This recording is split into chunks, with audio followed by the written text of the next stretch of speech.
Vous avez téléchargé Luminar et vous l'avez installé, et ensuite vous l'avez ouvert. Alors, ceux qui ont installé la version 4.3, vous pouvez peut-être avoir des petits soucis pour le faire démarrer, donc il y a une certaine instabilité dans la dernière mise à jour. Moi j'ai réussi à trouver quelque chose qui permet de le lancer correctement, en tout simplement demandant à Windows de le lancer en tant qu'administrateur. Donc ça, c'est pas quelque chose de très compliqué. Alors, utilisateur de Mac, excusez-moi, je ne sais pas le faire sous Mac, il faudra que vous vous renseigniez. Mais sous Windows, par exemple, si je vais dans Programme, si je vais donc dans le répertoire Skyloom, qui est l'éditeur, et ensuite Luminar, vous pouvez venir ici sur l'exécutable de Luminar, faire un clic droit, Propriétés, et ici dans Compatibilité, vous pouvez cocher l'option Exécuter ce programme en tant qu'administrateur. Et a priori, ça a l'air de le lancer, parce que sinon vous pouvez avoir des fois où lorsque vous allez cliquer sur l'icône, vous allez vous retrouver en fait avec l'application qui va rester pendant le lancement et qui ne s'ouvrira jamais. Donc moi j'ai trouvé la solution effectivement avec cette solution de le lancer en tant qu'administrateur. Donc première ouverture de Luminar, donc moi j'ai strictement tout réinitialisé, je suis vraiment dans le cas où on vient d'installer le logiciel, qu'il n'y a aucune photo qui ont été ajoutées dans le catalogue, et donc on se retrouve dans ce cas-là au niveau de l'interface, et donc on devrait être systématiquement tous dans la même configuration.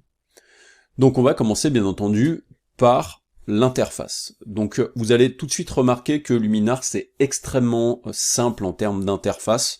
On n'a pas 50 menus, on n'a pas 50 fenêtres, tout est relativement fait pour que on puisse uniquement travailler nos photos, et bien entendu aussi les ranger en utilisant le système de bibliothèque, même si pour faire un comparatif avec Lightroom par exemple, j'estimerais pas que Luminar ce soit vraiment un logiciel qui va faire de la gestion de catalogue comme on peut le faire aussi bien à l'intérieur de Lightroom par exemple. Par contre, c'est un très bon outil dès que vous allez vouloir justement gérer les photos et gérer les retouches que vous allez faire à l'intérieur.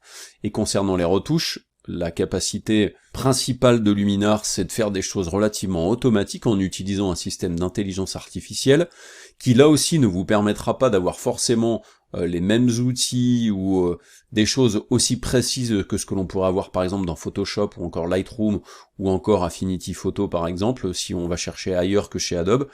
Mais c'est un super complément, d'autant plus qu'il n'est pas extrêmement cher, donc ça peut très bien être un outil que vous allez utiliser en complément de Photoshop, en complément de Lightroom, en complément d'Affinity Photo, et moi c'est ce que je fais depuis que je l'utilise. Je fais pas tout à l'intérieur de Luminar, il y a des choses que je vais faire dans Photoshop ou Affinity Photo, et pour ce qui va concerner le classement, on va plutôt utiliser Lightroom, en tout cas pour ceux qui sont des gros photographes qui ont des gros catalogues, une quantité de photos impressionnante. C'est vrai que pour l'instant, on peut pas dire que Luminar soit aussi complet et aussi stable que peut l'être par exemple Lightroom. Donc, en termes d'interface, ça va pas être très compliqué. On a ici les traditionnels menus dans lesquels on va retrouver fichiers, dans lequel on va avoir catalogue, qui va nous permettre de créer un nouveau catalogue, d'ouvrir un catalogue, de voir le catalogue dans l'explorateur, et d'ouvrir des catalogues récents. Ensuite, on peut ajouter un dossier qui contient des photos, on peut importer des images vers un dossier, retoucher une image unique, donc on verra ce que ça donne, afficher le dossier des looks, ajouter une collection de looks Luminar, donc ça c'est des pré-réglages qui vont vous permettre de tout de suite personnaliser vos images, exporter, qui est ce qui va vous permettre après avoir par exemple fait une retouche d'un fichier, et bien l'exporter dans un format qui vous conviendra, partager qui va vous permettre de le partager sur des sites spécifiques ou par email, installer des modules supplémentaires, ici les préférences, donc je peux cliquer sur ces préférences et vous voyez que il n'y a pas grand chose. Ensuite, le choix de la langue, donc moi j'ai choisi de rester en français, donc si vous voulez être en anglais, pas de problème, la gestion du traitement par l'eau, la possibilité d'imprimer et la sortie. Ensuite dans édition, on a tout simplement annulé, rétablir et c'est tout. Et ensuite en plugin, j'ai ici Aurora HDR qui est donc l'application de chez Skyloom qui permet de faire de la fusion HDR. Et si par exemple vous avez d'autres plugins, on peut effectivement avoir une liste ici. Ensuite, j'ai un menu spécial bibliothèque qui va me permettre de créer un nouvel album, un sous-dossier, de supprimer un catalogue, de supprimer définitivement des choses que j'aurais choisi de mettre à la poubelle, et ici, de choisir poubelle vide. Mais comme pour l'instant je n'ai pas de photo, forcément, les options sont grisées. Ensuite, j'ai les informations d'image qui vont me permettre de donner des notes, de choisir des étiquettes de couleurs, de choisir une marque. Ensuite, j'ai la possibilité de faire des rotations, des retournements, donc c'est des miroirs. Ici, de choisir les ajustements, donc les synchroniser, les copier, les coller ou les rétablir dans la version originale du fichier. Ensuite, ici, on peut lui demander d'aller dans les images avec la même date ou dans les dossiers de bibliothèque, créer un album, déplacer vers la corbeille et voir dans l'Explorer. Ensuite, on a l'affichage qui va me permettre de voir par exemple les RAW et les JPEG. Donc si par exemple vous avez décidé avec votre appareil photo de prendre et le JPEG et le RAW, vous pouvez choisir de n'afficher que le RAW, que le JPEG, ou alors les afficher séparément. Ensuite, on a ici ce qui va vous permettre de cacher la bibliothèque, et donc regardez, si je fais ça, effectivement, la bibliothèque disparaît. Donc si vous avez besoin de naviguer, ce sera quand même un petit peu plus pratique. Ensuite, on a la possibilité d'afficher la pellicule, d'afficher les actions de photo actuelles, d'afficher le panneau des looks. Donc là, pour l'instant, comme je n'ai pas de photo, ça ne sert à rien. Ensuite, on a zoom avant, zoom arrière, et vous avez les raccourcis clavier, donc CTRL+, CTRL-, comme à l'intérieur de Photoshop. Zoom à 100%, c'est CTRL-1, adapté à l'écran CTRL-0, donc là aussi c'est du Photoshop. Ensuite, arrière-plan, vous pouvez choisir une couleur différente, donc on pourra choisir blanc, gris, etc. etc. Donc pour l'instant, comme il n'y a pas de photo, bah, ça ne change pas. Ensuite, on a les options de comparaison, on verra ça un petit peu plus tard, masquer l'histogramme ou l'afficher, masquer l'écreutage ou pas, et masquer toutes les barres d'outils.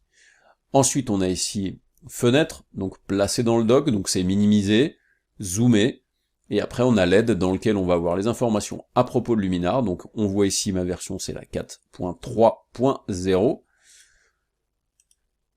la possibilité de chercher des mises à jour, donc je peux cliquer là-dessus effectivement, et là il fait, voilà, il me dit que c'est la dernière version. Ensuite, on a les informations de tutoriels de bienvenue, le guide d'utilisation, les tutoriels vidéo, les académies Skylum, les blogs, blablabla, blablabla, etc., etc.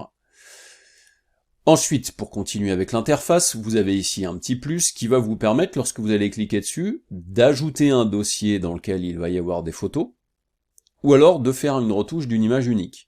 Donc on verra un petit peu plus tard comment on va procéder avec ça. Ensuite, ici, on a ce qui va nous permettre de décider que l'on ait des images qui vont être avec un affichage plus petit ou plus grand. On va pouvoir cliquer sur le petit plus ou le petit moins pour agrandir ou rétrécir la visualisation des photos. Ici, on aura la possibilité de faire une recherche d'images. On a ici le bouton exporter. Et ensuite, ça c'est l'affichage en galerie et petite vignette, et ça c'est l'affichage en photo unique. Ensuite ici, on est donc dans le filtre de la bibliothèque, et regardez, quand je clique sur bibliothèque, ça me permet de cacher le panneau. Là ici, ce sera quand on sera dans le mode édition, mais là je ne peux pas y aller puisque je n'ai pas de photographie. Et ensuite ici j'ai les infos. Et puis comme on est dans la bibliothèque, ici j'ai des petits raccourcis qui me permettent de voir toutes les photos, que les retouches uniques, que ce qui a été récemment ajouté, ce qui a été récemment édité.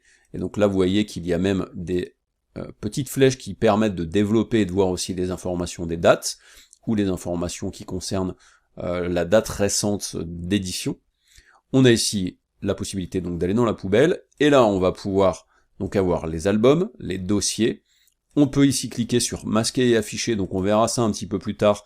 Quand on a des dossiers, eh bien c'est plus simple effectivement de comprendre ce qui se passe. Et ici vous avez un petit plus qui va me permettre de créer un nouvel album, ou de cliquer là-dessus qui va me permettre d'aller choisir un dossier, qui est exactement la même chose que de venir ici sur le petit plus et faire ajouter un dossier contenant des photos.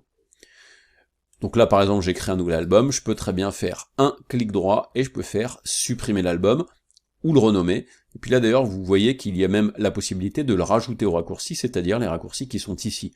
Et ça pour les albums ça peut être pratique si effectivement vous avez des albums récurrents dans lesquels vous voulez rapidement aller. Si vous en avez 250 ici, forcément ce sera beaucoup plus simple de l'amener directement dans les raccourcis. Donc je supprime l'album. Et maintenant qu'on a fait le tour de l'interface, eh bien ce sera beaucoup plus simple de regarder comment tout ça fonctionne en chargeant des photos ou en chargeant un dossier avec des photos.